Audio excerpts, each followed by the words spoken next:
As a health coach, I mean, I see it every day with my clients. It's body image issues, very prevalent with women, gay and straight, but more importantly, it's very much higher in the gay community than is something like 40. It's only 5% of men have eating disorders, but within that group, it's like over a half are identified as gay. And why? I think I sort of know, but why is it that gay men are so hung up with perfection when it comes to the body? There's two issues that go with this. Now, once again, it's not well studied. It's kind of anecdotal. First of all, it's the same that happens for straight women. In our society, men idealize their partners. So for straight men, it's the idealized woman. But in the gay world, we're looking at other men. So we idealize who we want to be in our life. And we have that, we're raised as men sometimes to seek out the perfect mate.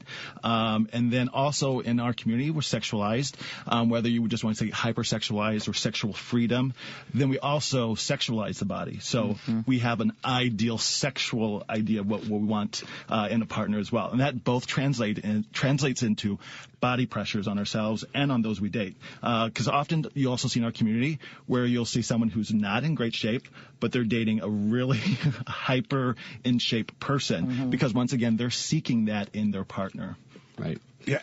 Go ahead, sorry. No, and so I think the major problem with this is that how do we deal with that body image? And so when we have that shaming and we have that depression and we have the difficulty in coming out and we don't feel like we have a community that's kind of rallying behind us, we can go to some very negative things. And so one thing that we found is that with the eating disorders I spoke of before, they are much higher with gay men. And also, actually I had posted this earlier about, give us your stories. And a young guy I'd known for 15 years really got his act together, but he had a very big issue when he was coming out because the younger guys that he was dating really kind of gave him a shame. So he as many gay men do, resorted to drugs and not eating and very malnourished.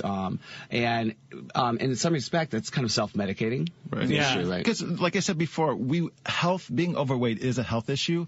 And in our community, we shouldn't be bringing this out in public. When we're out at a bar, you shouldn't turn to your friend while you're eating dinner and say, you should lose. That's not friendly. No. That's not helpful. Now, if you have a friend who wants help with weight, help them to get that help. Because what often happens in our community, people do this on their own. They have increased rates of bulimia in gay men. There are anorexia, drunkorexia. So people count calories. Yeah. They count calories, but they don't lose weight in a healthy way. So actually they're losing weight and being malnourished at it, which in the long term is more unhealthy than keeping that weight on. Right. So we want people to be healthy, but we're doing it the wrong way.